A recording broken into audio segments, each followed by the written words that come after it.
Rəqsanər, sabahın xeyir olsun. Sabahınız xeyir olsun Çinarə. Bəli, biz hazırda 2-ci Fəxri Xiyaban ərazisindəyik və bugün təbii ki Bakı Qrozno reysini həyata keçirən Azərbaycan hava yollarına məxsus olan Embraer E190 tipli təyyarənin qəzaya uğramasından bir il ötür və təbii ki anım günü münasibəti ilə insanlar eyni zamanda milli qəhrəmanların yaxınları məhz elə 2-ci Fəxri Xiyabanı hazırda ziyarət edirlər və təbii ki bu hadisə Azərbaycan tarixində dəhşətli bir faciə olaraq düşüb və indiki məqamda da elə biz 2-ci Fəxri Xiyaban ərazisində Rəqəmsal İnkişaf və Nəqliyyat Naziri Rəşad Nəbiyev də milli qəhrəmanların xatirəsini yad etmək üçün 2-ci Fəxri Xiyabana gəldi. Eyni zamanda Azərbaycan hava yollarının əməkdaşları da məhz elə öz həmkarlarının xatirəsini yad etmək üçün 2-ci Fəxri Xiyabana gəldilər. Biz də elə hazırda yerimizdəyik, buradayıq və Prezident İlham Əliyevin müvafiq sərəncamı ilə 25 dekabr tarixində qəzaya uğrayan Azərbaycan hava yollarına məxsus olan Embraer E190 tipli təyyarənin 5 ekipaj üzvündən 3-nə milli qəhrəman adı verilib.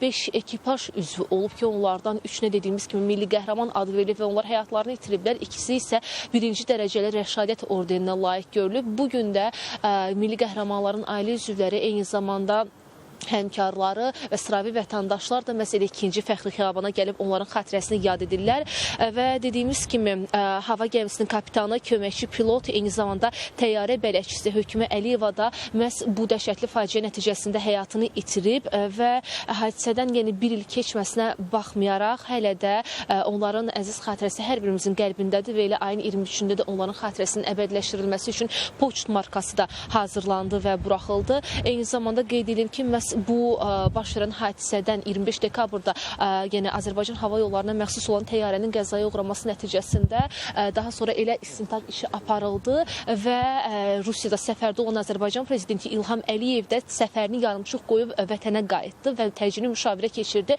Eyni zamanda Qazaxıstanın Aktal şəhəri yaxınlığında 3 kilometr yaxınlığında baş verən qəza nəticəsində dediyimiz kimi sərnişin təyyarəsinin göyərtəsində ümumilikdə 67 nəfər olub ki, onlardan 38-i həyatını itirib, 29-u sağ qalıb, 5-i ekipaj üzvü olub ki, onlar da göstərdikləri qəhrəmanlıq nəticəsində digər insanlar da həyatda qalmağı bacarıblar və təbii ki, elə hadisədən bir gün sonra Azərbaycanda növbəti günlərdə isə Çeçenistanda matəm elan olundu və bütün kütləvi tədbirlər, bütün kütləvi konsertlər də ləğv olundu dediyimiz kimi və bugün artıq hadisənin bir ili keçməsinə baxmayaraq artıq istintaq nəticələri elan olunmalıydı.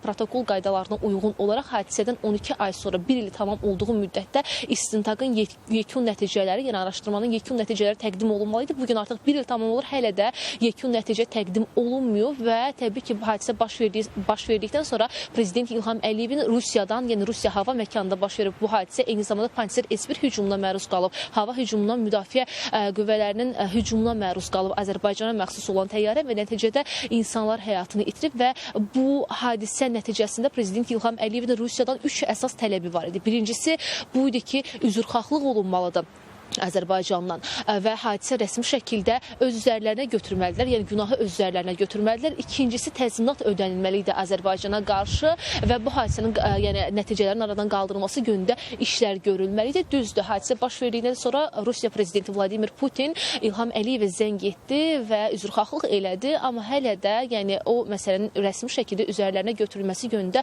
işlər aparılmalıdır və qeyd edim ki, Chicago konvensiyasına uyğun olaraq hadisə məhz elə Qazaxıstan tərəfindən də araşdırılma aparıldı. Qazaxıstan, Azərbaycan və Rusiya hər üç tərəf birlikdə məsələ ilə bağlı cinayət işinə başladılar.